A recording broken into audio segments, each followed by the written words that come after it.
say 5 minutes only. Right. Okay, okay. And I'd like to let you know one thing. Yes.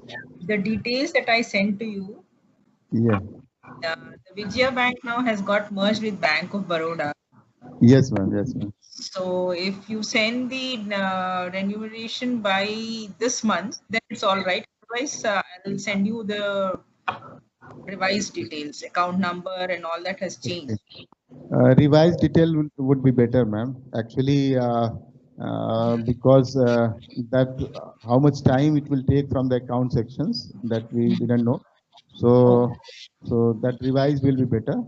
okay, okay. So I'll send you that within a day or two. Right, ma'am. We'll send you actually one bill form will also be there. So we'll Okay, send you, then you revert back. okay, okay, fine, fine.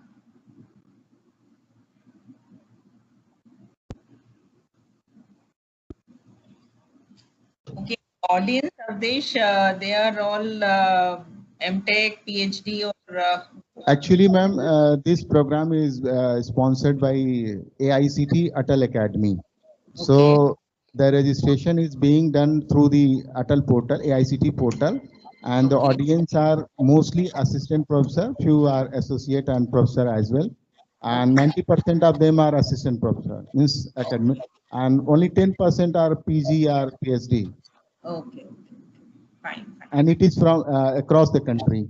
Actually. Across. Uh, Okay, fine, fine. So we had actually 200 limitation for the participants. So Okay, we had 200 participants, but most of them are actually watching through YouTube. So we okay, are that session is being recorded and it is being shared to the YouTube.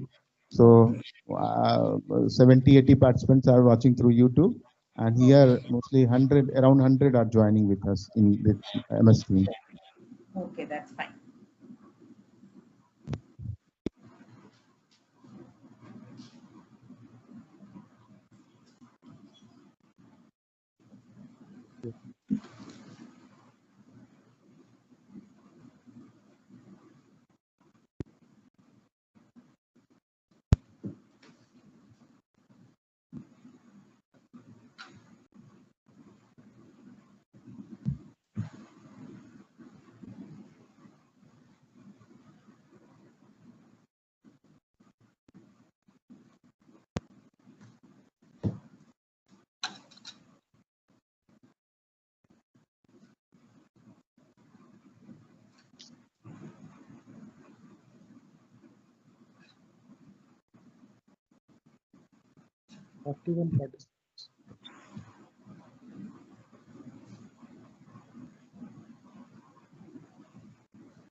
So, with your permission, ma'am, shall I start?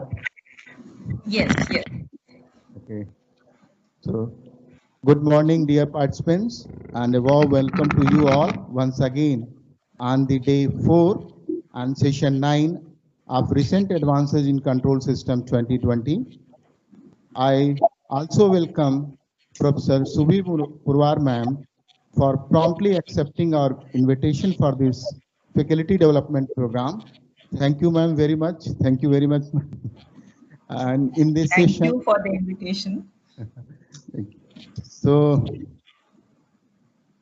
the man will be heading this session, and in this session, he'll be talking on nonlinear control and applications. And I would like also announce you participant that Professor Radhakant Pari sir, IC Bangalore, he'll also be joining with us. And at the end of the session, he'll brief something important with you. So he'll share something important that might be useful for you. He'll brief you about something AC DOS. So before I hand over the session to ma'am, I would like to read uh, her short biography. Dr. Shubhi Purwar received bachelor's degree from Visvesvaraya National Institute of Technology, Nagpur, India, master's from Motilal Nehru National Institute of Technology, Allahabad, and her doctoral degree from the Indian Institute of Technology, Delhi, all in electrical engineering. She is currently a professor with the Department of Electrical Engineering, Motilal Nehru National Institute of Technology, Allahabad. Her research interests include cyber physical systems, stability and control of hybrid systems, nonlinear control, robotics, and renewable energy. There are much more things to say about ma'am, but rather I will directly hand over the session. I'm very obliged with ma'am. She has been my guru and the head of the department while I completed my PhD, and she was the research committee member throughout my PhD, and her constructive criticism made me to learn a lot. And I would rather say, so what I'm doing, so it's her contributions in my whatever I have achieved. So thank you for all. Thank you very much, ma'am. And the session is now over to you. Thank you, Avdesh ji, for the introduction, and thanks for inviting me to deliver a lecture on the online faculty development program on recent advances in control systems. And my lecture would be linear control and its application. So, as we all know, I think I'll share my PPT with you people. Yes, ma'am. Now you can share the slide.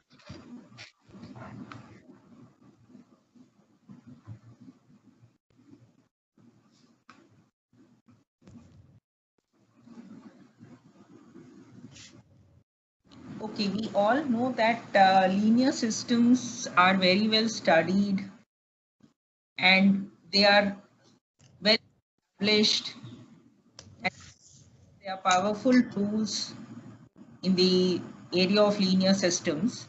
So whenever we have a nonlinear system to deal with, the very first step in analyzing the nonlinear system is to linearize it about some nominal operating point. And when we do this linearization, this alone is not sufficient. Nonlinear systems and procedures provide sharper understanding of the real. But anyway, let us start off with the linear systems and let us see what linear systems, how are they defined. So linear systems have certain properties, that is superposition and homogeneity. So if we have a system given by y equal to f of xu, then if this system follows these two conditions, then it is said to be a linear system. So these conditions are nothing but the superposition and the homogeneity condition. And as I've already told you, linear systems are very nice objects to study because they have a regular structure, they are very well established and easy to analyze. But then linearization is nothing but idealization. And any physical system that you take up in the nature, they are all non-behavior. So a lot of techniques that are used for nonlinear systems come from linear systems because nonlinear systems can be approximated by linear systems by following the Jacobian linearization procedure. Nonlinear systems can sometimes, without actually approximating also, sometimes we can transform the nonlinear system into linear system. And this one technique of transformation, there is a technique of nonlinear control called as feedback linearization, which we'll be seeing shortly. That falls under this category, that you can transform the nonlinear system into linear system, and then you can apply the linear control technique analyzing the actual nonlinear system. And what are the limitations of linearization?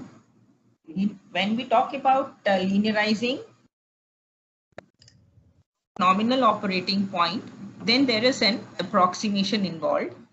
And this approximation in the neighborhood of the operating point can only predict local behavior. And due to the presence of nonlinearity, dynamics have essentially nonlinear phenomena such as time, multiple isolated equilibrium points, limit cycles, and many more very rich behavior nonlinear systems show, which is compromised with when we talk about linearizing a nonlinear system about an operating nominal operating point. So that is why it is always better to analyze the actual system, although it is difficult because here the superposition principle does not apply, and the analysis involve more mathematics, and the analysis tools involve more advanced mathematics. It is definitely difficult, but it is always advisable to develop a nonlinear controller for the real. Difficulties of complex nonlinear systems can be classified into the following categories: nonlinearities, uncertainty, and computational complexity. And when we talk about developing a controller or designing a controller for a system, the very first step is the mathematical modeling. The very first step is the mathematical modeling. And for designing the controller, we first need to analyze the plan quantitatively. Audible? Am I audible? Yes, ma'am. Yes, ma'am. Yes, ma'am. Okay. The very first step in designing a controller for a nonlinear system is mathematical modeling. And the analysis requires a mathematical description of the relationship between the system quantities themselves and quantities and the system input, and the system quantities and the system input. So a flow chart showing the steps for the mathematical modeling. The very first step is to formulate the problem and construct the equations that govern dynamics of the problem at hand or the system at hand. We need to construct the equations for the system, dynamic equations. So if it is a continuous time system, you will have a set of differential equations. If it is a discrete time system, you will have a set of difference. Then you need to simplify these equations and solve them. And once you have solved the equations, you need to evaluate the model that you have developed. You need to evaluate and or validate the model that you have developed. If the model is adequate, then you proceed with the design of the controller. Model is not adequate, then you need to again formulate the equations and solve the equations. So these are the steps that are in the modeling of a system, whether it is a linear system or a non-linear system. The modeling is a very important and integral part in the design of the controller. Now let us talk about the nonlinear control techniques, some of the nonlinear control techniques that are widely used. The first is the feedback linearization, the sliding mode control, and the backstepping. When we have a linear system, we have it in the form of x dot equal to a continuous time invariant linear system is represented by the differential, and it is given in the matrix form as x dot equal to ax plus bu and y equal to cx plus du. But when we talk about a nonlinear system, then we're dealing with two kinds of representations. One is the canonical form of representation, which is given by this set of equations. We have taken a third order system. It can be generalized to an nth order system as well. So we have taken a third order system, and the canonical form of representation is given by x1 dot equal to x2, x2 equal to x3, and x3 dot equal to fx plus gx into u. Here fx and gx, these are the non-linearities coming in the system. These is coming in the system, and this set of equations is said to be in the canonical form, and this set of equations is said to be in the canonical form. Now this other form of representation, which is the strict feedback form, this is given by a structure which is very systematic. So if you look at this first equation, if you look at this first equation in the strict feedback form, this has x1 dot is equal to f1 x1 plus g1 x1 into x2. So now linearities coming in this first equation, the non-linearities coming in this first equation are given by f1 and g1. By f1 and g1, and these non-linearities are depending only on the state x1, and just g1 x1 is multiplied by x2. This g1 x1 is multiplied by x2. So now if I treat this overall system, I can treat this overall system as three subsystems. So the first subsystem will comprise of this equation. The first comprise of this equation, and here x2 can be treated as a virtual control to the first system. X2 can be treated as a virtual control to the first subsystem. And the nonlinearities f g1, please note that the nonlinearities f1 and g1 are only depending on x1, are only depending on the state x1. They are not depending on the states x2 and x3. They are not depending on the states x2 and x3. Similarly, now if we go to the second subsystem, you can see that the second subsystem has two nonlinearities f2 and g2, and these two nonlinearities are depending on x1 and x2 but not on x3. These two nonlinearities are depending on x1 and x2 and not x3. And again, the second subsystem, we have the x3 coming here, which can be treated as a virtual control to the second subsystem,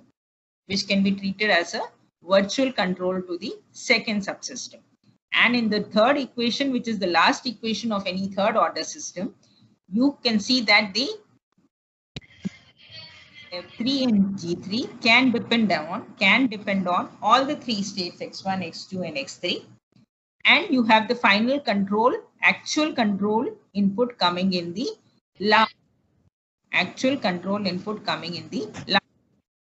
So these are the two structures or the two forms of the nonlinear systems that we'll be dealing with: the canonical form of representing a system and the strict feedback form of representing a nonlinear system.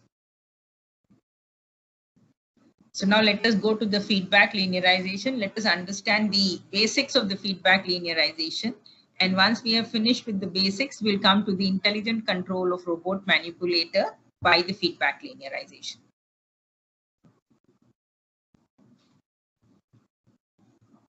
So now what is the central idea in the feedback linearization?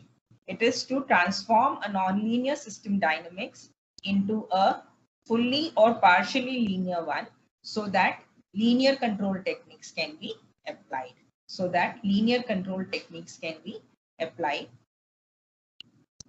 And this feedback linearization technique can be viewed as ways of transforming original system models into equivalent models of simpler form.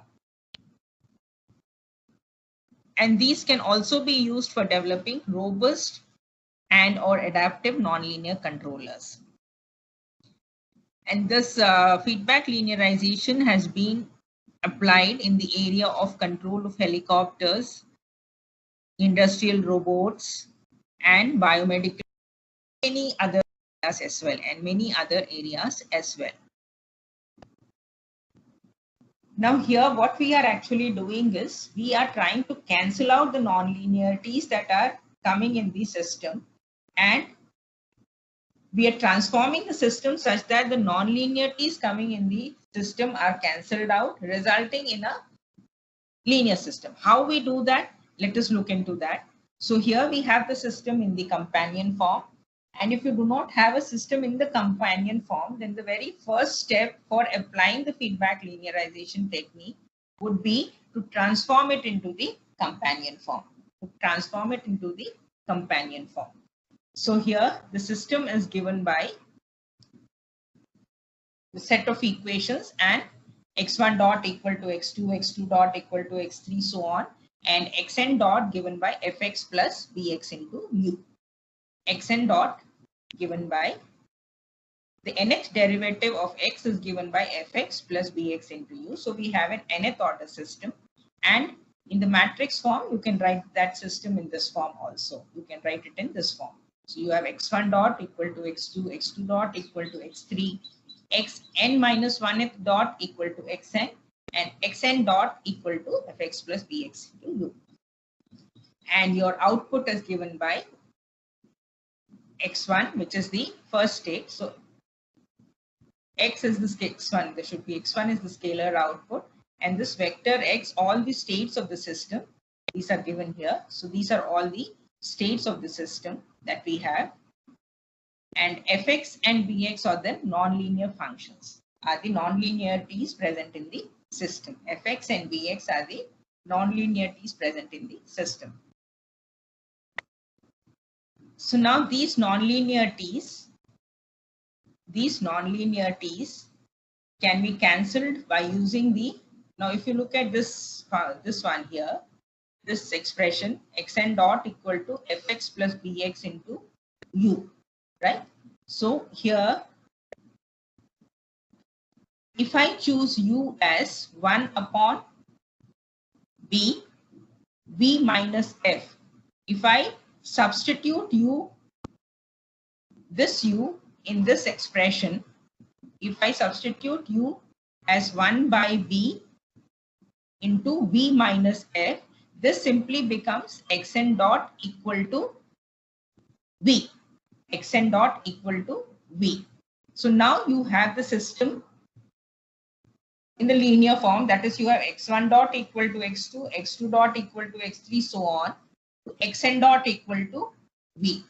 Xn dot equal to v. So this v can be treated as the new input to the system, and this v can be designed by the pole placement technique. This is the pole placement technique which we have used for designing the control law v, where we choose where we want the poles to lie in the left half of the S plane, and accordingly we choose the values of k naught, k1 to kn minus 1. So all of you must be aware of the pole placement technique. So here we have applied the simple pole placement technique to find out v, and now this choice of v will make the system stable. This choice of v will make the system exponentially stable. And now we have a very From this V, now we can calculate what is U. Once we have this V, we can substitute the V in this expression for U. We can substitute the V in this expression for U to get the value of the actual control signal U that is required. The actual control signal U that is required. So this is a very simple way of explaining what feedback linearization is, where we are trying to cancel out the non-linearities, and get a linear system of this form, linear system represented by this form.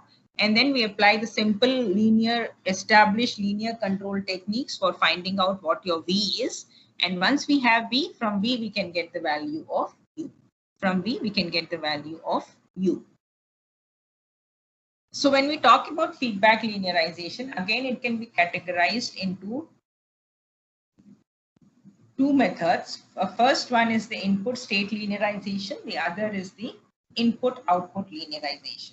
So the input state linearization, here let us first look into the input state linearization, then we'll look into the input output linearization. When the nonlinear dynamics are not in the controllability canonical form, then we transform it to first get it into the controllability canonical form, and then we apply the steps for the input state linearization as I had already explained. And we get the system in the form of, now this transformed system is in the linear form, and we have it in the form of Z dot equal to AZ plus BV. So we find a state transformation and an input transformation so that the nonlinear dynamics of the system is transformed into an equivalent linear time invariant dynamics. And then we use the standard linear techniques to design the control action for this linear system given by Z dot equal to AZ plus BV. Let us try to understand this with the help of an example. So this is an example which is taken from Slotin and Lee, the book by Slotin and Lee, Applied Nonlinear Control. Now this is a simple second order system that we have, and this system, you can see you have, this is a linear part, this A is it depends if A is a constant, then this is also a linear part. This sine x1 is contributing towards the nonlinearity, cos x1, cos 2x1, these are all the nonlinear elements coming in the system. So now we need to transform this system into a linear system. So now let's see how we can transform this system into a linear system. So here if I choose x1 as z1, from we have x1 dot and x2 dot, this is the nonlinear system. Now we want a linear system given by z1 dot and z2 dot. Now we need to choose what your z1 and z2 will be, so that the resulting system z1 dot and z2 dot will give us a system of this kind, z dot equal to az plus bv. So what we do is we choose z1 as x1, we choose z1 as x1, and z2 as ax2 plus sine x1, and z2 as ax2 plus sine x1. So we would have z1 dot equal to minus 2z1 plus z2 plus z2, and then we find out what is z2 dot, and then we find out what is z2 dot. So this is the state transformation that has been chosen. So we have z1 dot equal to minus z1 plus z2. We can find out z2 dot. Z2 dot would be a into x2 dot plus, you can find that out, and you substitute accordingly, So now you have this z2 dot coming. This whole right hand side of the z2 dot is chosen as v. This whole thing is chosen as v. So we have z1 dot equal to minus 2z1 plus z2, and z2 dot equal to v. So we have it now in the form of z dot equal to az plus bv. So we can find out what the v is by using the standard linear control techniques. We can find this, and then From V, we need to find out U. From V, we need to find out U. So now here, U can be found out by using this expression. This is the input transformation, and this is the state transformation, and this is the state transformation. So this is how the state transformation and input transformation are applied to a given nonlinear system to cancel out the nonlinearities and design a nonlinear controller for the system So now we have it in this form. We are use the pole placement technique to have the V. We have designed V, and from V we can get the value of U. From V we can get the value of U. So through state transformation and input transformation, the problem of stabilizing the original nonlinear dynamics using the original control input U has been transformed into a problem of stabilizing the new linear dynamics using a new input V. So we have the nonlinear system has been transformed into a linear system, and we have found the control action, the control action for the linear system, and from the control action from the linear system, we are getting the control action for the nonlinear system. So in the block diagram form, you can show the state feedback linearization in this way. Here we have two loops. One is the linearization loop, that is the inner loop, and the other is the pole placement loop, which is the outer loop. And this is the system, the nonlinear system that we have. This is the nonlinear system that we have. We apply the transformation to convert it into a linear system. Once we have the linear system here, then we are applying the pole placement technique. We are applying the pole placement technique to the linear system to get the control action for the linear system. And from V, then we are finding out what U is, and then this U is applied to the actual nonlinear system. So this is the block diagram representation of the input state linearization. Now coming to the input output linearization. The input output linearization, in this technique, what we do is we go on differentiating the output until the input term appears. We go on differentiating the output until the input term appears in the derivatives of the output.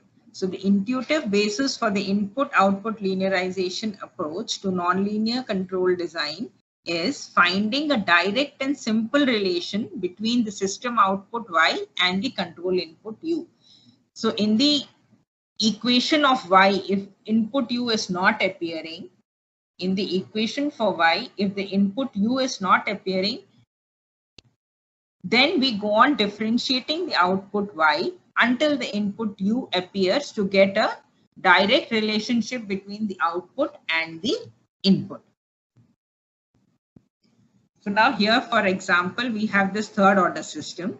Now you can see that in the output equation, the input is not appearing. The output equation, the input is not appearing. So what we do is we find out Y dot.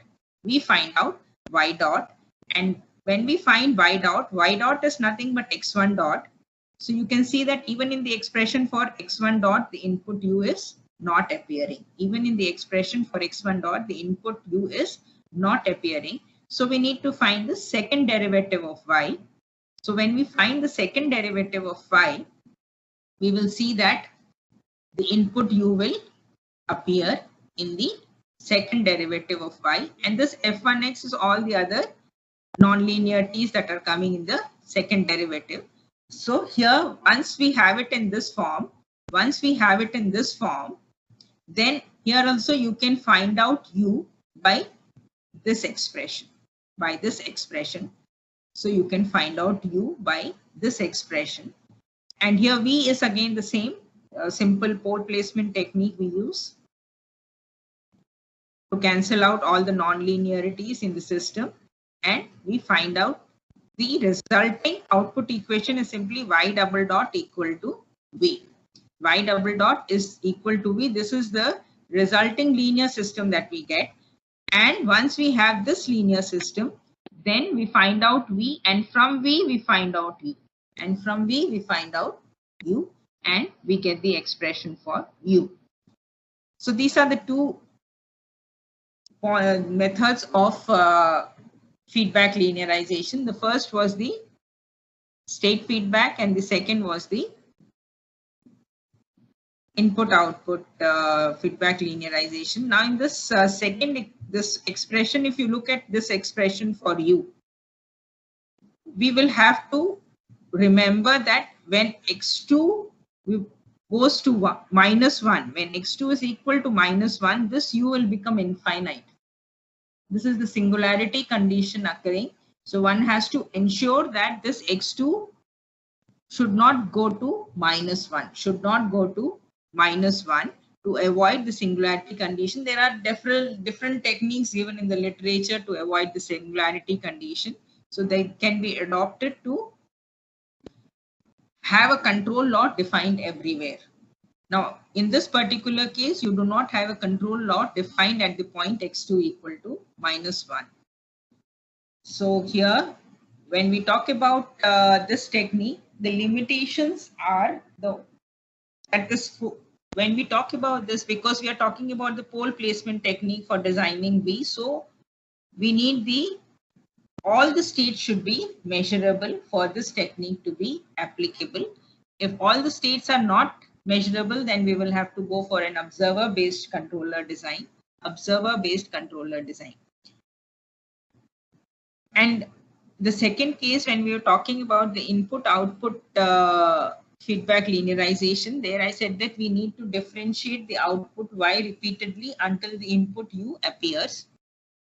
So supposing you differentiate the output r times for the input u to appear, then your system is said to have a relative degree of r. Now, when we are taking up the simple examples, it is easy to find out the state transformation and apply the feedback linearization technique. But otherwise, for a general system, to find out the controller for feedback linearization, the mathematical tools that will be required are the Lie algebra and the Frobenius theorem. We are not going to go into the details of that, but then this is just to introduce you to the feedback linearization technique. Okay, now let us come to the application of feedback linearization. We will be applying it to a robot manipulator, which is not completely known to us. The dynamics of that robot manipulator are not completely known to us. So we'll be using the intelligent control technique. That is, what we are doing is the unknown nonlinearities which are present in the system. We are estimating those unknown nonlinearities using any of the paradigms of intelligent control, either a neural network or a fuzzy logic or whatever other techniques are there in the. So we are, in this particular case, we'll be using a neural network to estimate the unknown nonlinearities in the system, and that estimated unknown nonlinearity will be utilized in the control design U. So intelligent control attempts to build upon and enhance the conventional control methodologies. It simply builds upon the conventional control methodologies. If the system is completely known to us, then there is no need of an intelligent control to be used. But if the system is not completely known to us, the dynamics of the system is not completely known to us, then we can use a neural network or fuzzy logic or any other paradigm of intelligent control. So when I compare the classical control with the intelligent control, the classical control is linear in the unknown system parameters. The intelligent control is linear in the neural network weights. And here in this classical control, the regression matrix must be computed again and again for different values of fx. And here there is there is no need of recomputing the regression matrix. And when we talk about classical control, it results in asymptotic stability. And when we talk about intelligent control, it is uniformly ultimately bounded stability. So here we are. Now, what is asymptotic stability and what is UUB stability? Just brief description. So definition of the asymptotic stability, this is an equilibrium point XC is locally asymptotically stable at T0 if there exists a compact set S such that for every initial condition in X0, which is in S, the norm of xt minus xc will tend to 0 as t tends to infinity, So this is the asymptotic stability. And when we talk about UUB stability, the definition is the equilibrium point is said to be UUB if there exists a compact set S so that for all x0 and S, all the initial conditions in that compact set S, there exists a bound B. This bound is given by this is the bound B, and a time T such that xt minus xc, the norm of xt minus xc is less than or equal to B for all time t greater than or equal to t0 plus t. So you can see that after this time t, if your trajectory remains within the bounds, then the system is said to be UUB stable. In the case of asymptotic stability, your xt minus xe was tending to 0 as time t tends to infinity. Here, but you don't have it tending to 0, but you're saying that it is within the bounds after some time t, then you say that the system is UUB stable. Now let us apply this feedback linearization technique to the robot manipulator. The dynamics of the robot manipulator are given by this expression. Here, this Q is the displacement, and MQ is the inertia matrix. And the CQQ dot, this is the Coriolis matrix. This is the gravity vector. This is the disturbance coming in the system. This disturbance is assumed to be bounded. And this tau is the control input. Now, when we are given the desired trajectories, we need to determine the control law using feedback linearization such that as time t tends to infinity, this displacement qt will be close to the desired trajectory. QD is the desired trajectory. So this is the two link robots. Here this is your link 1,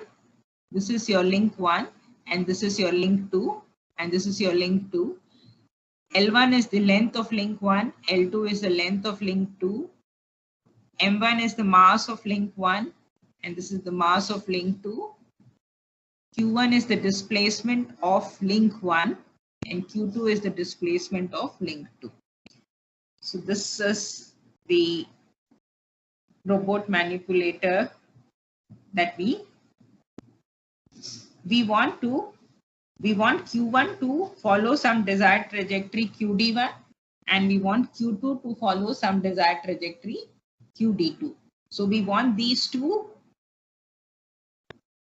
to follow some desired trajectory which is already specified or given to us. So now when we talk about this system, we represent this system in this form. Here x1 and x2 both are matrices. So we represent it in this form. And once we have it in this form, we can see that this is in the canonical form. So we develop a feedback in linearization controller for this system. And this XD is the desired trajectory. XD is the desired trajectory. And this is the error that we have. And this is the error that we have. And we have defined a tracking error by R, which is given by this expression here. This is a design parameter, which is chosen by the designer, some constant values. And we have the derivative of the tracking error given by this expression. Now we have the derivative for the tracking error given by this expression, and from here we find out what the u should be. Now the problem here is this fx which is coming into picture here. This fx is not known to us. So we cannot apply this control directly because this is unknown. This is not known to us. We are assuming that Gx is known, but Fx is not known. So we estimate this Fx using a neural network. Where the weights of this is the output of the neural network. The output of the neural network is giving us an estimate of the unknown nonlinearity. This W are the weights of the neural network, and phi x is the regression matrix. The weights of the neural network are updated using this control law, and this updation algorithm we obtain from the Lyapunov stability analysis.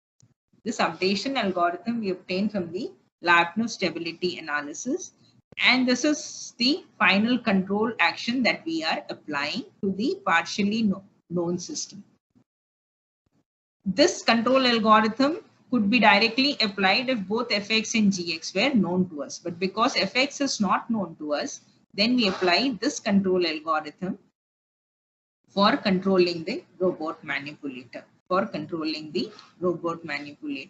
This UR is a robustifying term that we have included. Here. So this is the feedback linearization technique applied to the robot control, where all the dynamics of the robot are not known. And this is the Chebyshev neural network that has been used in this work. And here the simple structure of a Chebyshev neural network is given here, which has 2 inputs and a single output. It could be extended to a multi-input, multi-output system also. Now, when we have this simple structure with 2 inputs and 1 output, these inputs x1 and x2, we are expanding them by using this recursive formula. We are expanding these terms x1 and x2 by using this recursive formula. And this expansion will depend upon how accurate you want the system to be, and for more accuracy, if you go on expanding the terms, then the computational complexity will increase. So it is a simple trade-off, accuracy and complexity. So normally the expansion is done till 2 to 4 terms, not more than that, because after that the system becomes very complicated. And these are the weights of the neural network which will be updated. So these are the results that were obtained by using this particular control technique on a 2-link robot manipulator. The solid line is the desired trajectory. And the dashed one is the actual one. So you can see that these are the trajectories for both the links L1 for the 2 links that we have. So when the initial conditions were different, then initially there is a error coming because of the difference in the initial conditions, and then later on you can see that both the desired trajectory and the actual trajectory almost overlap each other. And this is the error that we have in both the cases. We have compared. Yes.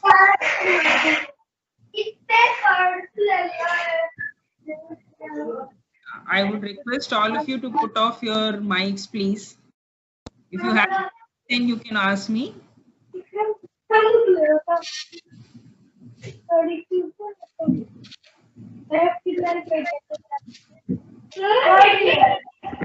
Ma'am, I am muting all the participants. Okay, Okay. I think that would be better. Okay. Ma'am, please unmute yourself after that. Okay.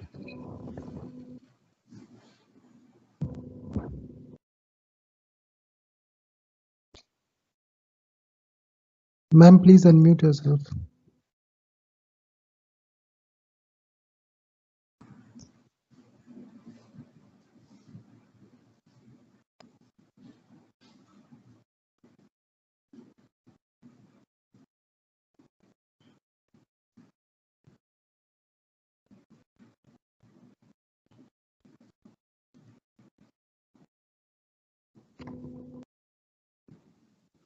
So here we have compared the results of the Chebyshev neural network with the multi-layer perceptron as well. And the blue line represents the error because of the multi-layer perceptron, and the red one dotted line is the error because of the Chebyshev neural network. We can see that the error due to Chebyshev neural network is much lesser than the multi-layer perceptron. This is for this joint 2. The previous one was for the joint 1. So these are the error graphs. And so we can conclude this part by the feedback linearization part by saying that it can be applied to both SISO and MIMO systems. And once we can, if we can transform the system into the controllability canonical form, then the input state linearization can be applied for the tracking control and stabilization of the system. And the limitations are it cannot be applied to all nonlinear systems. It can be only applied if the transformation to the controllable canonical form is possible. And all the states need to be measurable. All the states need to be measurable. That is the second limitation. Now coming to the backstepping control, let us look into the basics of the backstepping control, and then we will apply the backstepping control to a quadrotor problem. We will be applying the backstepping control to the quadrotor problem. So backstepping control is a very systematic way of designing a controller for systems which are in the strict feedback form. For systems which are in the strict feedback form. And the strict feedback form, when you have a system represented in the strict feedback form, it covers a wider range of systems as compared to the controllability canonical form. And the design here is based on the Lyapunov based. It's a Lyapunov based controller design, and it is recursive in nature. So that is why it is very systematic.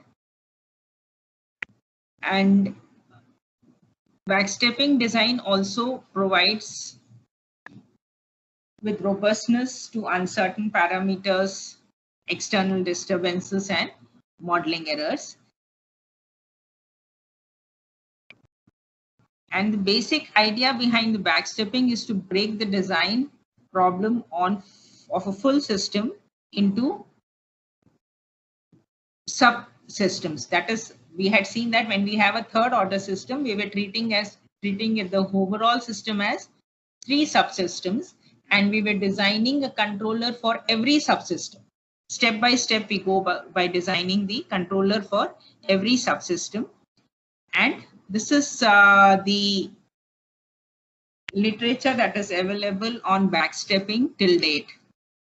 Till 2019, 2020 I did not include, but till 2019, this is how the literature on procedure appeared. And now let us take a very simple second order system here again. So now when we have a second order system, the design would consist of 2 steps. The first step, we would design a controller for the first subsystem, which is given by this expression. In the second step, we would design a controller for the second subsystem, which is given by this expression. So here you have x1 and x2 as the states of the system. U is the control effort. F1, G1, F2, G2, these are the non-linearities that are appearing in the system, and we will assume that G1 and G2, the inverses will exist. They are smooth. All the four nonlinearities are smooth, and the inverses for G1 and G2 should exist. So now when we come to the first step, here in the first step, we will assume a Lyapunov function, because in the first step we are treating X2 as the virtual control to the subsystem. So we have just one state, X1. So we are choosing the Lyapunov function as a quadratic function given by this expression here. Then we are finding out the derivative of V1. So when we find the derivative of V1, we'll get it as this. Now we want this V1 dot to be less than or equal to 0 for the system, for the first subsystem to be stable. For the first subsystem to be stable, we want this V1 dot to be less than 0. So this V1 dot will be less than 0 if the control effort that we have, we are taking that as a X2D, right? If we choose X2D as this expression, then this V1 dot will be less than 0.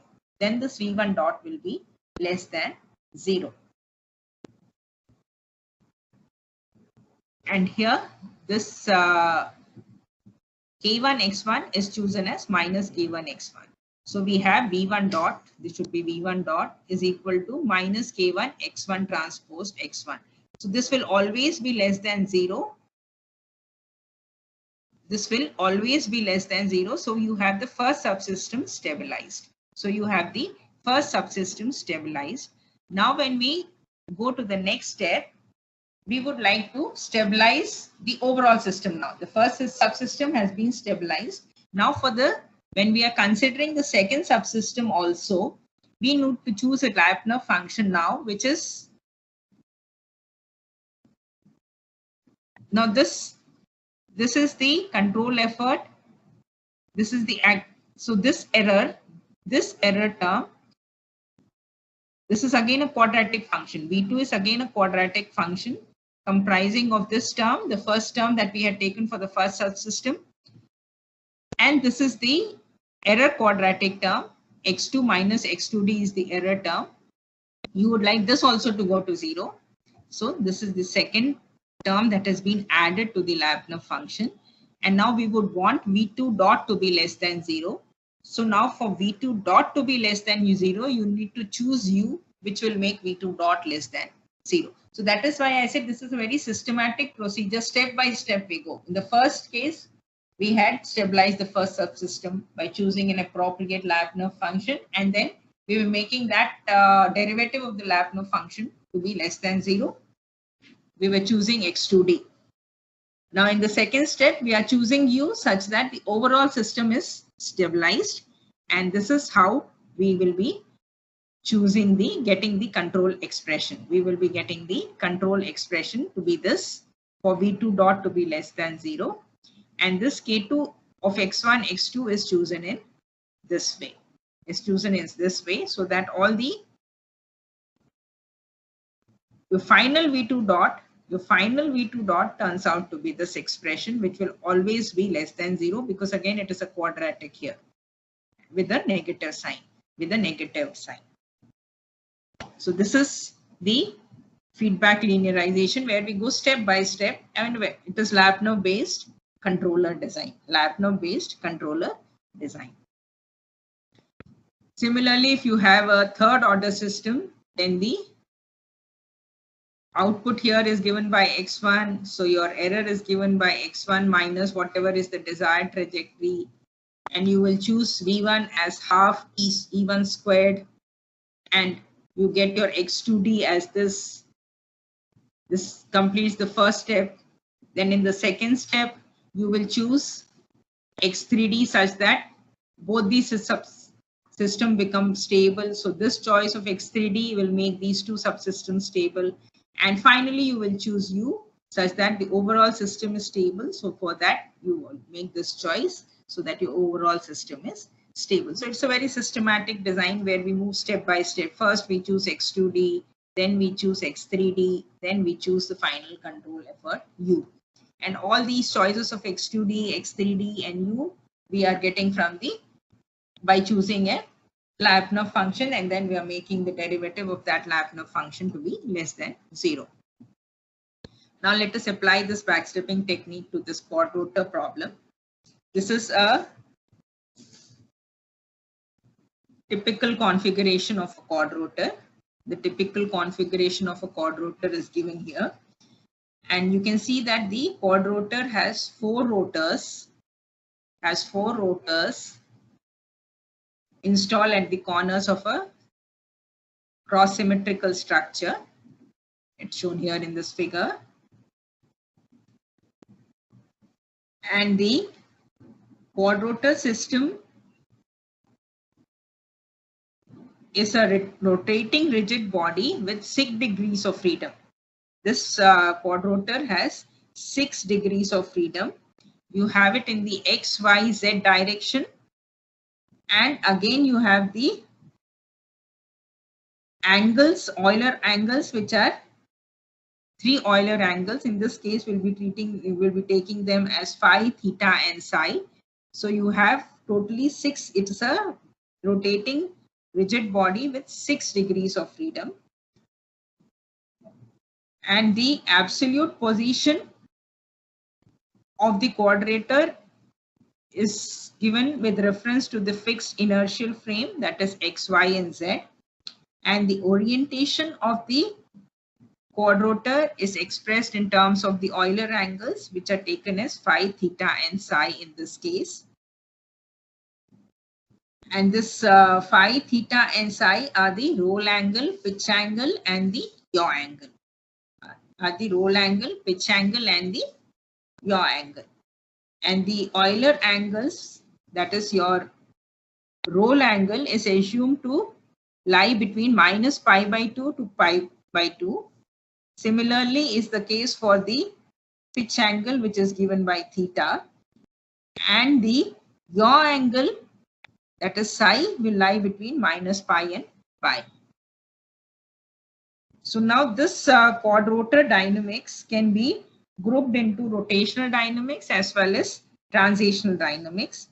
And the rotational dynamics will consist of 3 coupled subsystems. Similarly, the translational dynamics will also consist of 3 subsystems. So now if we look at the quadrotor, this has 6 outputs, that is your Euler angles, that is phi, theta, and psi, as well as x, y, and z. So you have 6 outputs, and it has 4 inputs, and this is the dynamics of the quadrotor. So here you can see that you have 4 inputs, U2, U3, U4, and U1. So 4 inputs and 6 outputs. So this system is clearly an underactuated system. The rotational dynamics is fully actuated. The rotational dynamics, which are given by these expressions here, the rotational dynamics are fully actuated, but the translational dynamics are underactuated.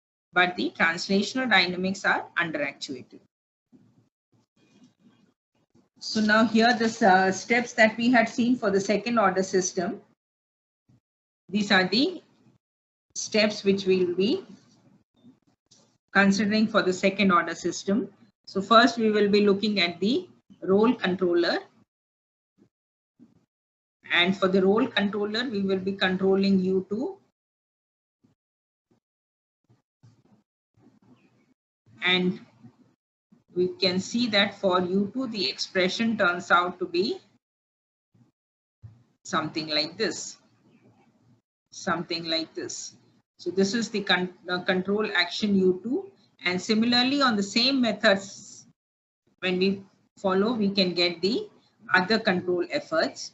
So the overall control efforts that we have we have the pitch control, we have the yaw control, we have the altitude control, and the roll control we had already seen. So all the 4 control efforts, these are the control efforts that we will be getting when we are using the backstepping control for the quad rotor. And for the simulation study, these were the parameters that were chosen for the quad rotor study. And the desired trajectory in the X, Y, and Z direction, they were taken to be this. And the desired yaw angle was taken to be this. And the simulation was studied for 60 seconds. And the initial conditions were taken in this way. For this set of parameters and this set of the desired trajectories and initial conditions, the results that we obtained, these are the results that we obtained here.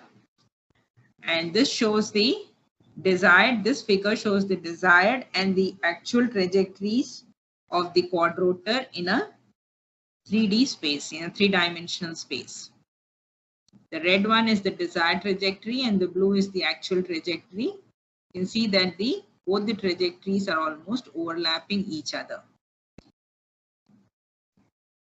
And these are the plots in the X, Y, and Z coordinates. These are the plots in the X, Y, and Z coordinates.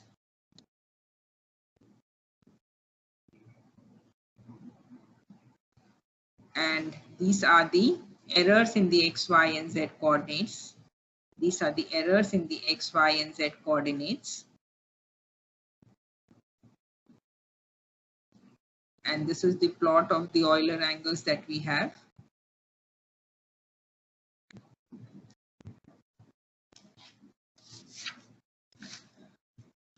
And these are the control efforts. These are the control efforts.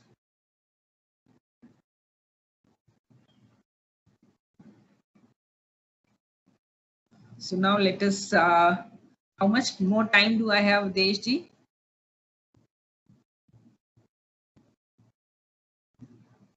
Avdeshji, can I, please let me know how much more time? It can be up to 11:30, ma'am. 11:30, fine. So then let us look into the sliding mode control as well. So sliding mode control is a robust control technique. So here, when we talk about robust control, so here we are expecting that whatever uncertainties are coming in the system, they will be taken care of by the controller. So whatever uncertainties or unmodeled dynamics that are, or it could also be the changes in the parameter. So variations in the system parameter, disturbances, unmodeled dynamics, all these things will be taken care of by the controller here when we are using a robust controller or a sliding mode controller.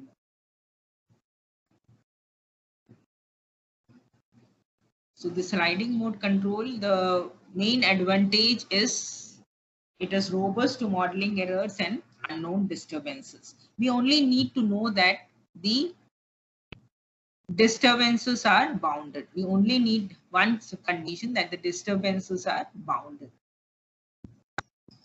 But the drawback of when we talk about the sliding mode control, it can very effectively handle all the disturbances and modeling errors, but the control law is discontinuous in nature and it leads to the chattering, which is very undesirable. So then there are techniques which have been reported which eliminate the high frequency switching, which causes the chattering. And they are the higher order sliding mode controller, and there are works reported in that area as well. And in this, we will be showing 2 techniques of SMC. One, we will be showing the conventional SMC, and we'll be also talking about the fuzzy SMC here, which is again utilized for controlling the robot manipulator, which is used for controlling the robot manipulator. So when we talk about sliding mode control, we need to design a sliding surface. We need to design a sliding surface in the state space. And this sliding surface should be reached in finite time. The sliding surface should be reached in finite time. And this control law confines the design state variables to the sliding surface. So we need to design a sliding surface. This is the sliding surface that is designed here. Now the trajectories, wherever they are in the state plane, they should reach this sliding surface in finite time. They should reach this sliding surface in finite time. So that is the reaching phase. It should be in finite time. And once the states reach the sliding surface, they will remain on the sliding surface. They will remain on the sliding surface. So now here for a second order system, if you're given a system in the form x1 dot equal to x2 and x2 dot equal to fx plus u. So when we talk about the sliding surface, we have one is the equivalent control and the other is the discontinuous control. One is the equivalent control and the other is the discontinuous control. And the sliding surface is chosen. A very standard technique of choosing a sliding. So this is not the only technique. This is not the only technique, the sliding surface, but the very standard technique of choosing the sliding surface is this. For second order system, this boils down to simply x dot plus lambda x, where lambda is greater than 0 as a design parameter. And once you put s dot equal to 0, you get the equivalent control, the first part of the control action. And this discontinuous control is taken as minus k into signum s. Now, because of this term signum s, we have that chattering effect introduced in the system. We have the chattering effect introduced in the system. And we will look into methods of eliminating or significantly reducing the chattering effect also. Now, again, this same problem, which is a robot manipulator. In the first case, we had applied the feedback linearization technique. Now here we'll be applying the sliding mode technique to this robot manipulator equation so that your Q follows the desired trajectory QD. So that your Q follows the desired trajectory QD. So when we are using a conventional sliding mode control, we have the expressions, we have the joint angles coming out to be like this. This is a joint angle 1 and this is the torque of the tau 1. This is your joint angle 1, Q1 and tau 1. And similarly, this is the, for both the angles, the error in the joint angle 1 and error in the joint angle 2. These are the error graphs. And here when you look at this tau 1, you can see that there is a lot of chattering effect coming into picture, and this is not very desirable. High frequency signals are coming into picture here, which is not desirable. So we need to smoothen out this curve. We need to smoothen out this curve. So here we are using a fuzzy sliding mode controller where this k signum s part is, we are not using it directly as minus k signum s, but we're using a fuzzy controller to get the value of the discontinuous control action. So this is the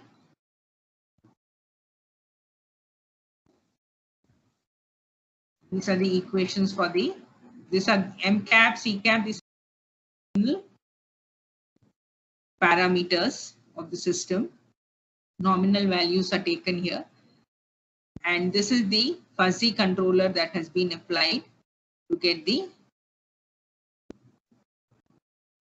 to reduce the chattering effect. And another way of eliminating chattering is by using a higher order sliding mode control. And this higher order sliding mode control is characterized by a discontinuous control acting on higher order time derivatives of the sliding variable. And the order of the sliding mode is the order of the first continuous total time derivative of the sliding variable. Because of shortage of time, I have not given much in detail here. We've already talked about the relative degree. That is, when you go on differentiating the output, if you differentiate the output R times for the input to appear, then your system is said to have a relative degree R. And this relative degree concept is used in the design of the higher order sliding mode controller. So for relative degree 1 and 2, when you have a relative degree 1, then you have the conventional sliding mode controller, which we've already seen. For relative degree 2, the sliding mode, the control action U becomes something like this. So here, in this particular case, we have a relative degree 2 coming into picture. So we have, this is the discontinuous control action that we have. This is the discontinuous control action. And when we're using a fuzzy sliding mode controller and a higher order sliding mode controller, these are the error graphs in the joint angle 1 and 2. So they're almost comparable. And when we are talking about the control effort, then you can see that in the higher order sliding mode control, the control effort becomes very smooth, whereas in the fuzzy sliding mode, there are still some chattering, but it has been reduced significantly as compared to the conventional sliding mode control. As compared to the conventional sliding mode control, it has been reduced significantly here. So if we compare all the three methods, that we have looked into, one is the conventional sliding mode control, the fuzzy sliding mode control, and the higher order sliding mode control. So here, the conventional sliding mode control, the error is 0, but the chattering effect is very severe. Chattering effect, when we talk about the fuzzy sliding mode control, the error is slightly increased. Error is increased, but the chattering is reduced. Whereas in the higher order sliding mode, the error becomes 0 and the chattering effect is also almost eliminated. And chattering effect is also almost eliminated. So to summarize this section of the sliding mode, or to summarize the whole of the things, you can say that direct adaptive controller using neural network or fuzzy logic for systems in companion form and stick feedback form of nonlinear systems has been discussed. And the controller structures were based on feedback linearization, backstepping, and sliding mode control. And in the first case, feedback linearization, the unknown nonlinear function was estimated by using a neural network. And then that estimated unknown nonlinear function was used in the design of the controller. And the tracking errors and the weights of the neural network are all UUB bounded. I did not show the details of the Lyapunov stability analysis because that involves a lot of mathematics, and people get disinterested when we talk a lot of maths. And here the efficacy of all the three controllers, that is the feedback linearization controller or the backstepping controller or the sliding mode controller, they have been verified on systems through simulation studies. And the simulation studies were conducted on the quadrotor system and the two-link robot system. And because we are running short of time, I will not be able to cover this topic on event triggered based generalized extended state observer. Maybe I'll be taking that up in the next time whenever I get an opportunity. Okay, that's my lecture. Thank you so much for listening to me patiently. And if you have any questions, please you may ask them. Thank you, ma'am. Participants, please, if you have any queries, you can write in the chat box.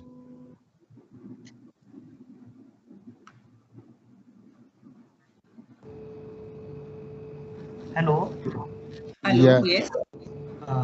Ma'am, actually, related to feedback linearization, one important notion is the zero dynamics and also internal dynamics is there. So can you please elaborate something the zero dynamics?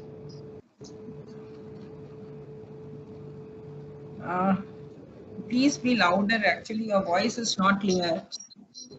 So let me repeat his question, ma'am. He wants to ask about the zero dynamics. Related to the feedback linearization. I think his question is on zero dynamics. Pertaining to feedback linearization, he wants to know about the zero dynamics. Pertaining to feedback linearization, he wants to know about zero dynamics. Okay. So when we talk about feedback linearization, yes, in the input-output, we had seen that we had taken a third-order system or a fourth-order system. I'm not, but the linearized system was a second-order system. But the linearized system was a second-order system, right? So when we talk about zero dynamics, this is actually the internal dynamics of the, when we say zero dynamics, it is the internal dynamics of the system when the system output is kept to zero by the input, right? So when we were talking about this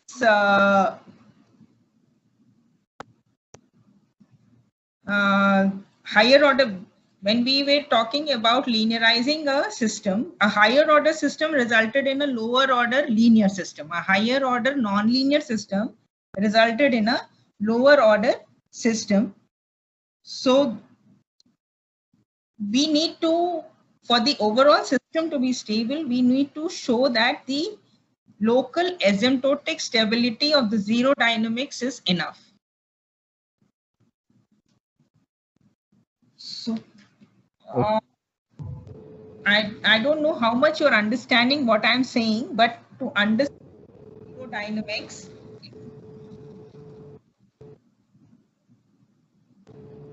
Okay, it's necessary to understand the stability of the system that is not observable. When we are converting a original nonlinear system into a lower order linear system, there is some part of the system which is not observable.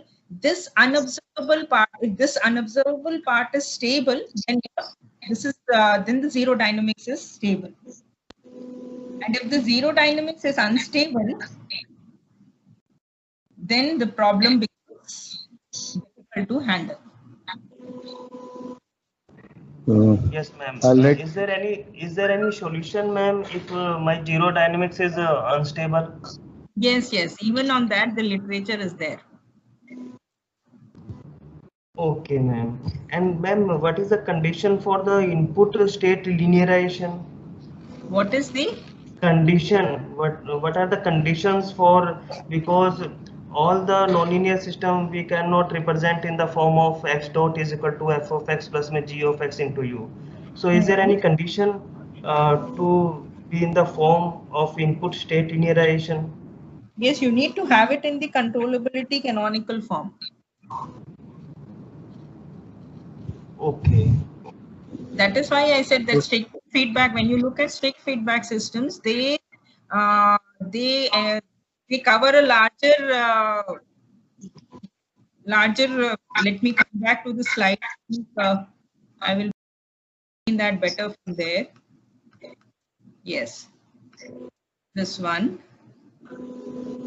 In this particular case here, this is the canonical form and this is the strict feedback form. This covers a larger larger different kinds of system, because if f1x goes to 0 and g1x goes to 1, you have x dot equal to x2. Similarly, here if this goes to 0 and this goes to 1, you have x2 dot equal to x3. And this will cover even systems in the canonical form as well as.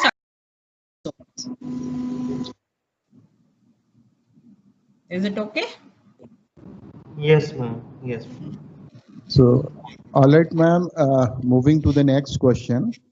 Yes. Mr. Sushant has written, is it possible to combine feedback linearization technique with generalized extended state observer for robot manipulator system?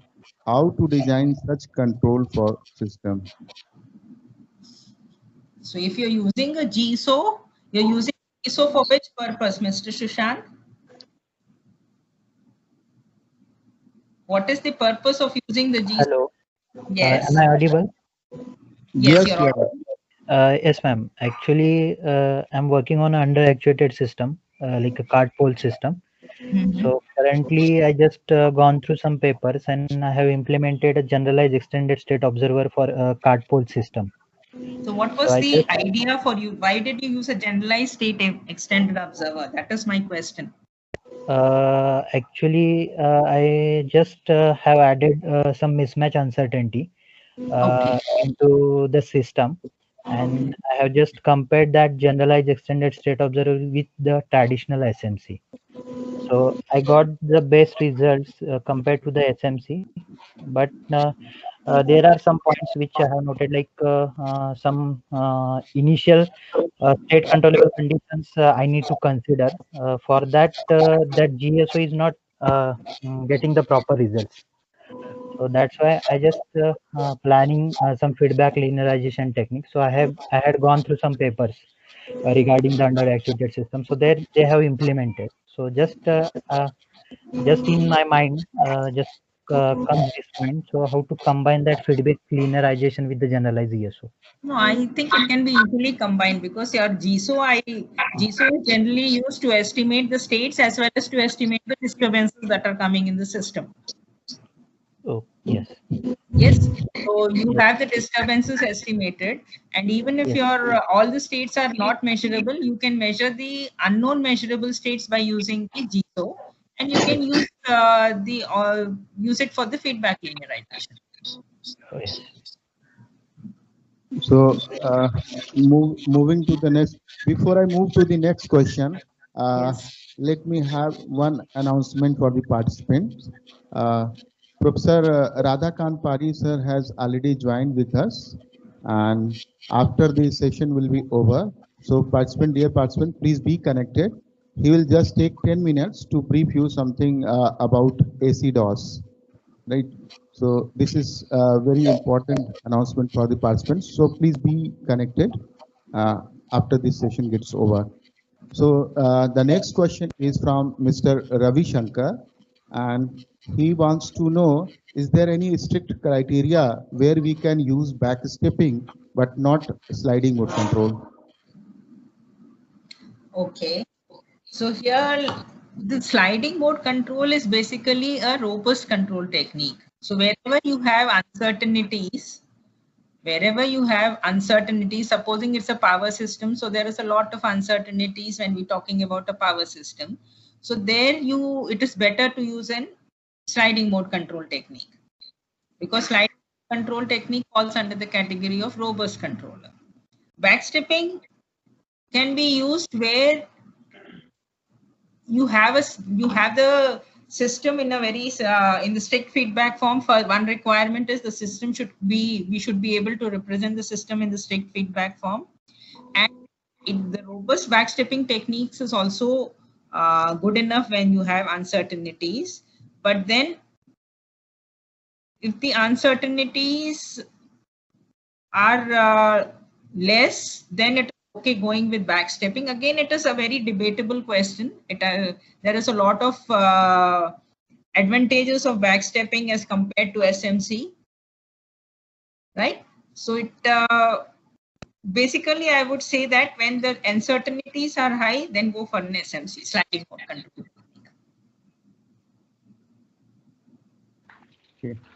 Yes, ma'am. All right, I ma'am. want to add one more question related to Yes. that, ma'am.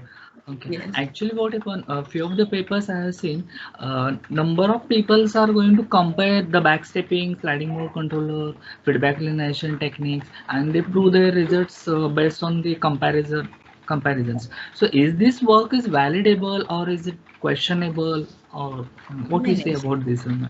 Look, real time, if it is in the real time platform, then I don't think it is questionable. Yes, yes, okay. So, comparison is validable, ma'am. Yes.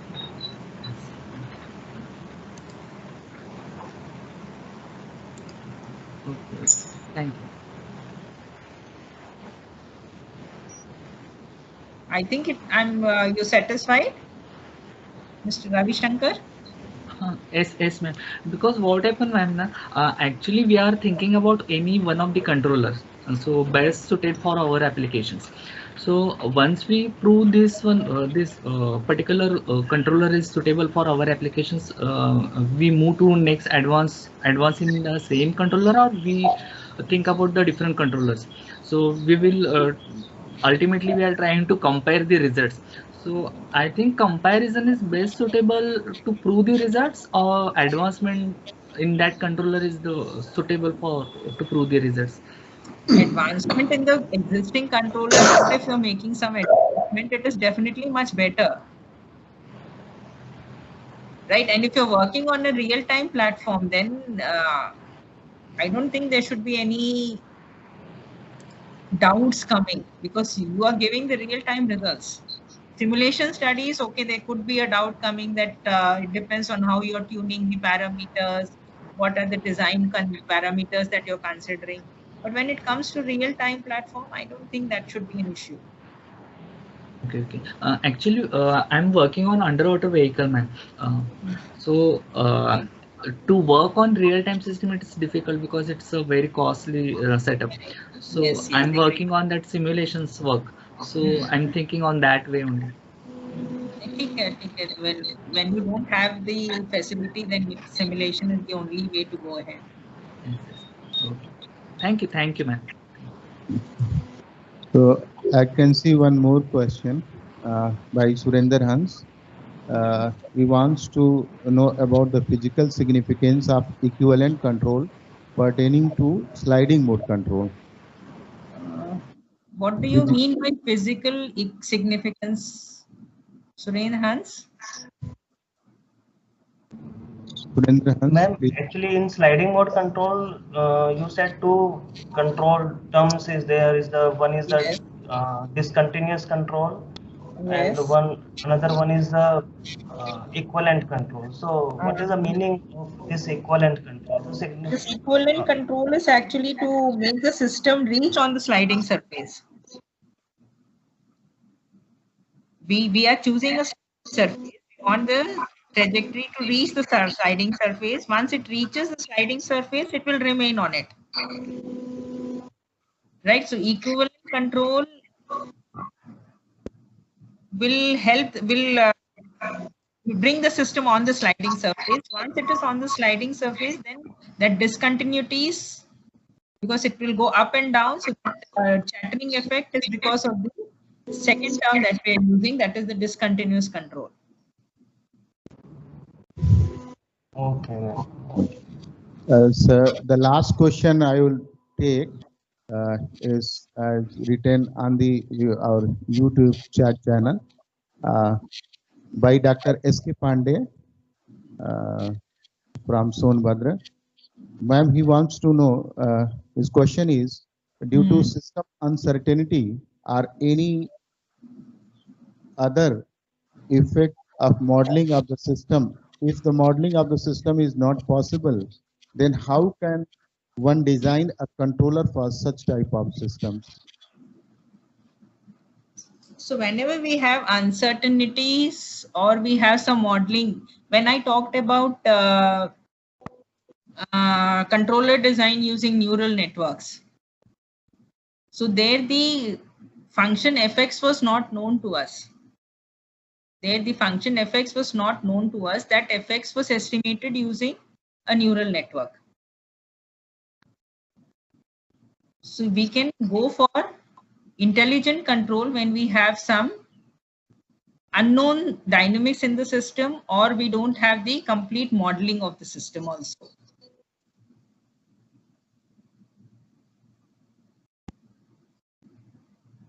If you permit me, can I add one line?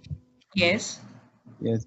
Actually, their fuzzy control works, and mostly the fuzzy controls are applied when we don't have model at all.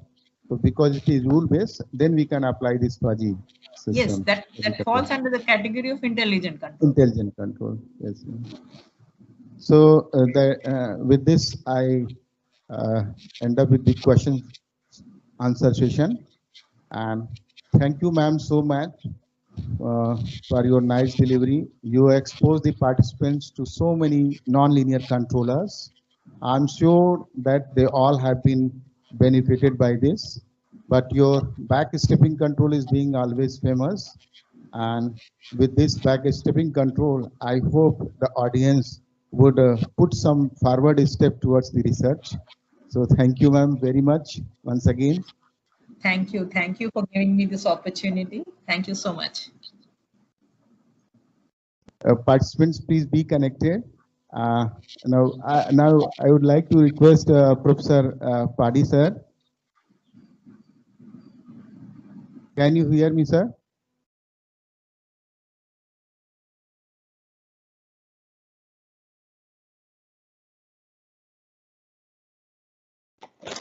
Yeah, I can hear you. Yes, sir. So now can you take charge of the session and you can. Okay, fine. Great. Nice to see Dr. Suvi Purva's talk. We are great friends from a long time. Good afternoon. I'll switch on my video so you can see me properly. Yes, I'm here. I was listening silently. I mean, they were taken great pain to kind of cover three topics in one lecture. Normally we cover in 6 or 7 lectures in that actually. So it was very brief. It was very brief. I know. So that's a good job. So hopefully it will give a little bit of exposure to the audience and then they can pick up. I mean, these are well documented in many of the textbooks also already basically. All right. So now if you allow me a little bit, I would like to chip in a little bit for the zero dynamics question. Is it all right? There was a question on zero dynamics and all. Okay. Yes, sir. Yes, sir. Okay, so let me try to answer that a slightly different way of my understanding, basically. Okay, then I'll go to our residuals and other things. Is it all right? Who is the audience? Who asked the question? Surinder Hans, I think you unmute yourself, Surinder Hans, and please you repeat the question again. Good afternoon, sir. My name is Surinder Hans. Sir, I want to know a little about the zero dynamics and the implication why zero dynamics, why I mean, that kind of thing, right? Is it? Yes, sir. Right. Let us see that. So this is the way I will probably interpret dynamic. I mean, I call that as dynamic inversion in aerospace, but a lot of people know that as feedback linearization. The feedback linearization is kind of a coordinate transfer technique, which will get you some sort of a linear looking system and all, even though it is not a linearization, right? We all know that. And if you happen to read this Lieutenant Lee book, there are very nice explanations on coordinate transform, this Lee derivative, and then a lot of theorems using Lie algebra and all that is available for your things and all that. But having said that, the way to interpret or understand it easily, again, there are a lot of noise except in the background. Background noise should be less than nice. Hello? Yeah, so right. So now what happens is you take some sort of a system dynamics like this and then tell, okay, your nonlinear system is control affine and output is something like a nonlinear. I mean, system dynamics is nonlinear, output is also nonlinear. Only thing is, okay, output dimensions are lesser than the input, I mean, the state dimension and all that. So that is this input-output linearization we are talking about. But at the same time, we like to design a controller as well. So the objective, why should track the Y star reference signal? Yeah, that's the whole objective. So forgetting all the coordinate transfer, all the details and all that you need to do is define what is error. And error is nothing but Y minus Y star. And then enforce this little nice algebra, which is E dot plus K is 0, where K is a positive definite matrix. Right? E is nothing but Y minus Y star. And all that you need to do is select a gain matrix K and then enforce this aerodynamics E dot plus K equal to 0.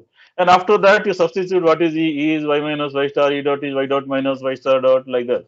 And then okay, Y dot is something, Y is known to you, so Y dot can be computed del S by del X into X dot you substitute and get it there basically that way. So once you do all that, you'll arrive at this nice control expression directly basically. Okay? So that is what your controller will enforce. So this control, if you apply to this system, then it will enforce this aerodynamics, which is also nothing but a linear aerodynamics, and that is where you take advantage of linear system essentially. So directly you get the control in multiple input without going through all these coordinate transfer ideas and all that way. Internally, it is doing it anyway. Now the question is, what is aerodynamics, right? So remember, the dimension of output is lesser than the state. So there is something already happening in that dimension of x is n and dimension of y is let's say p or something. So there are n minus p dimensions where your really the closed loop dynamics is not really visible. Okay? Now the question is, how does it make sense? Does it make sense or not? Of course, it makes sense, because if that dynamics is actually unstable, whatever not visible, right? Because whatever is visible is all happening here. E dot plus K is 0, and this is what your E is representing the Y dot, essentially the dimension of the dynamics of Y, which is lesser than the state. So what is left out is n minus p, and if that dynamics is unstable, then there is this kind of what I call as operation success, but Western diet case actually. Right? So your operation in the sense, or your output will track the output, but your internal dynamics being unstable, the system may be failing basically, right? There are enough examples for that and all that. Okay? Suppose you turn an aircraft or quadrotor or something, you can actually take that turn, but your height is not visible, so height may go unstable and the vehicle may crash also, right? There are many examples like that. In the electrical system, your components may blow up because of heat generation or whatever, that kind of a thing. So anyway, so coming back to that, now the question is the remaining dynamics, whatever is not visible, n minus p dimension, if that is also not stable, then there's a problem. Okay? Now the question is that unfortunately that becomes a function of y star, which is actually a reference command, right? Y star and y star dot keeps coming here, so that becomes a function of the y star. Now the y star is something that is unknown to us and should not be known to us also, right? Today there is a step input, tomorrow there may ramp input, day after tomorrow sinusoidal input, and in general it comes from an outer loop design, and there are infinite possibilities of y star in a practical situation. And the question is, for what y star I will analyze the system stability and all that, right? That question opens up for infinite things, which is typically not doable. Then people thought about, well, what about assuming that, okay, y star is 0 for all time. Okay? I will design an hypothetical control. Okay, this is not the actual control that I want to implement. Actual control is still here. But I will design another subset of the control, assuming that y star is 0 for all time, and hence y star dot is also 0, so that this expression reduces to this, right? In other words, you put 0 here and 0 here and things like that. So essentially, it boils down to all functions of x only. So suddenly, this y star, which was a nuisance here, it is all eliminated. That means y star, y dot, which is time dependent signal, is all gone actually. So what is left out? It is left out. What is left out? U is purely a function of state only, and hence it is a state feedback control directly without being bothered about y star dot like that. So essentially, if you go back to the closed loop system dynamics, then it turns out that this system dynamics suddenly has appeared like a homogeneous system dynamics, right? There is no force input and all that actually. Now a subset of that you talk about in the dimension that is not visible and all that, a little bit deeper into that. But let us look at this system in general. You put this expression of u, which is a feedback function phi of x, back into the system dynamics. What we are left out with something like this, right? So that means this system dynamics is purely homogeneous. It doesn't depend on control signal. And hence you can use all your Lyapunov theory and everything to prove universal stability basically. Okay? Now the question is, it is independent of y star, okay, y star dot and all that. Now there is a nice theorem which tells us that if this zero dynamics, whatever you are talking about here, is stable, asymptotically stable, then for all reference command, whatever y star you take, this is also going to be guaranteed to be locally asymptotically stable. There is a theorem for that. So that is why this zero dynamics is heavily respected actually. Okay. By the way, when zero dynamic stable is actually called minimum phase system and things like that, right? That is correlates to your pole zeros and in the linear systems and things like that. You remember your non-minimum phase, minimum phase and all that, where you have numerator right? So now the question is, zeros are on the right hand side, what happens, right? So if you take that kind of a system, zero right hand side, if you apply this feedback clearance theory, it will be a disaster. Okay? Your your system is your internal dynamics is guaranteed to be unstable in that situation. So there are techniques for coming out of that, and then of approximate control and things like that. But to answer your question, zero dynamics is respected primarily because it makes the analysis independent of this reference command y star and y star dot. In her talk, it was yd and commanded signal around that. Yeah, so I think I mean, I'm done with this. If you have any other question, you can probably discuss. Thank you, sir. Yes, sir, I got it, sir. All right, so that was my way of interpretation. You can correct Professor Purva if I'm wrong or something. It is your talk. Okay. No, It's no, not sir. my something. Thank you, sir. All right, perfect. So now let us so that I mean, thanks to the organizers for giving me a little bit of time. I think this is the right opportunity to expose this to this audience. Maybe many of you already know about it, Sir, but it is pardon, sir. I welcome you once again, and it is our fortune, sir. You join us. You are going to give the participants a probably the precious audience thing. knows me. I mean, I was the first speaker for 2 hours in the first day. So, not unknown in that sense, basically, right? Okay. All right, so let's get started. So this is a society that I wanted you to kind of know. Those of you who don't know, many of you probably already know about this. But I think Professor Purvar is already a professional member, and Professor Avdesh Kumar is just applied, and we'll approve it online as we talk. Actually. Okay? Yes. Anyway, so this is a society that was established in 2011, and it was I mean, primarily for our kind of community who takes interest in automatic control, and this dynamic optimization is that optimal control and things like that kind of thing, project optimization like that. So those of you, I mean, I think all of you joining this program will have interest on either system ID or state estimation or control system or some implementation, embedded system, things like that. So this is the right form to join hands, and then I mean, you'll see a lot of advantages that coming up actually. So if you browse this website, which is just acidos.org, okay, you'll get a lot more information about it. And this is actually a kind of, properly registered society. We've got our own PAN number or our own everything basically. We do file proper government compliance and all that. It is registered under Karnataka government, 1960 Society Act and all that.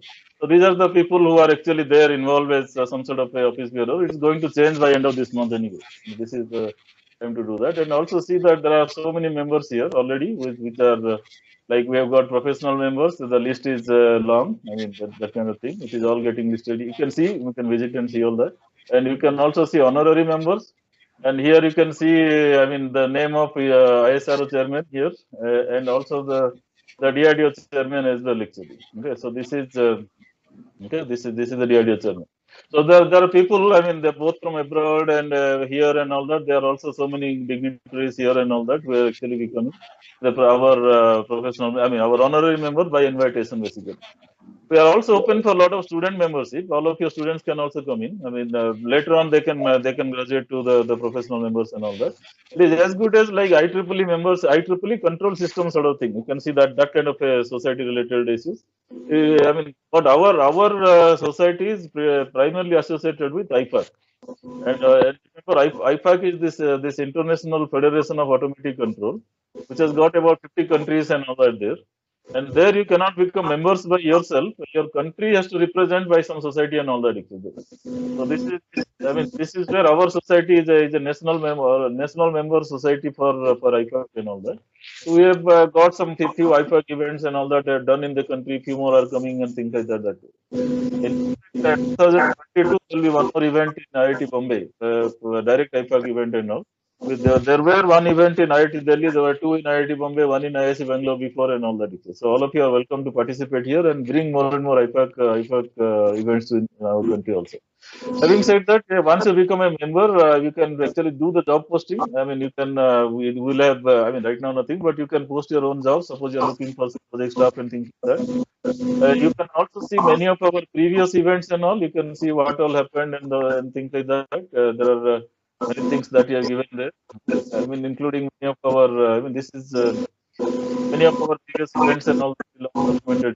And then there are this download options where this is exclusively for members, by the way, where you can actually go there and kind of download all these lecture files as well. Actually, okay?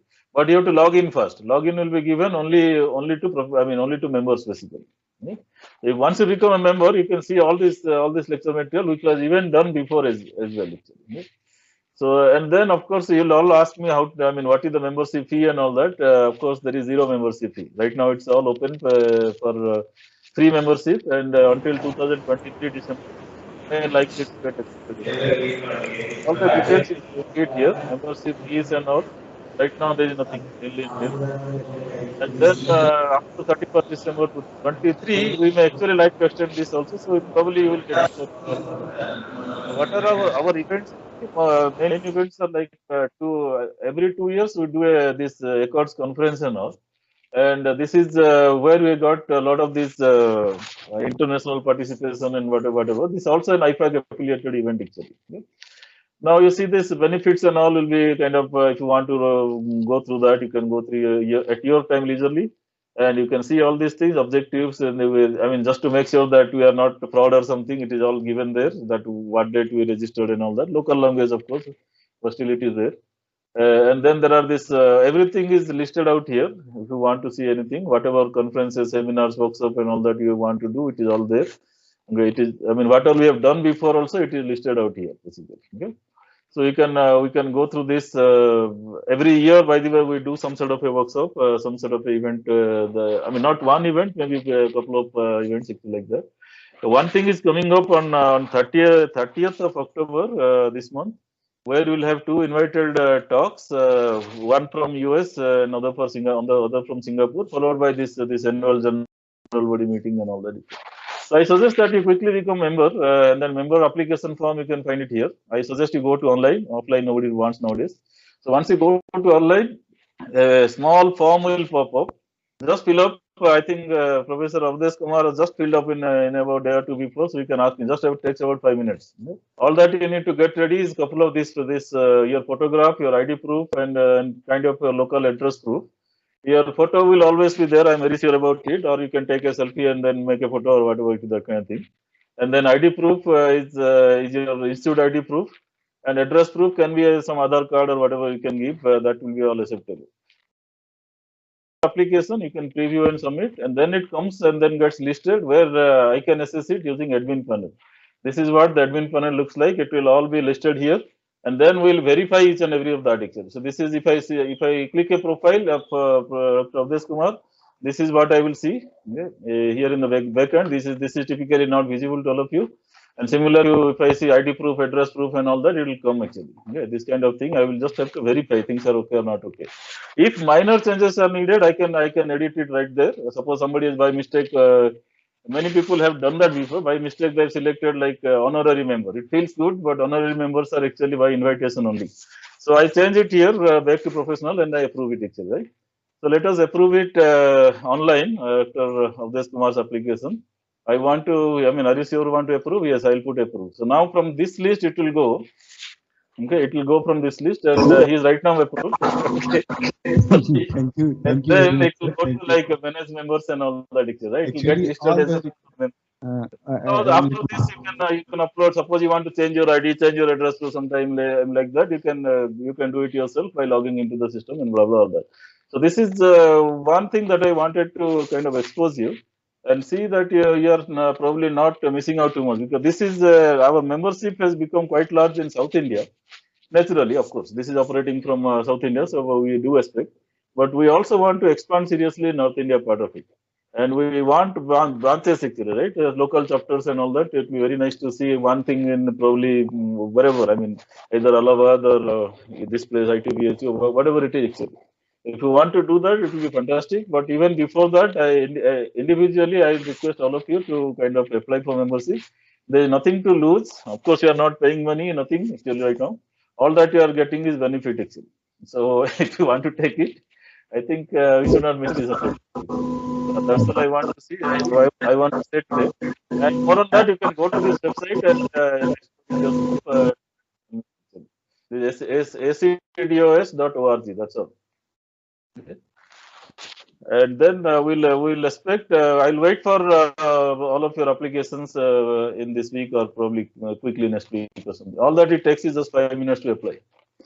That's all. Thanks a lot. Thanks a lot of this. Thank you, sir, for sharing this precious informations. And actually, what happens these days, everything is in our drive and mobile. So I joined through mobile immediately. I get Yeah, active. exactly. Okay. How much time it took? 5 minutes, maybe. Yes, yes, sir. Less than that, in fact. Yes, Yeah. sir.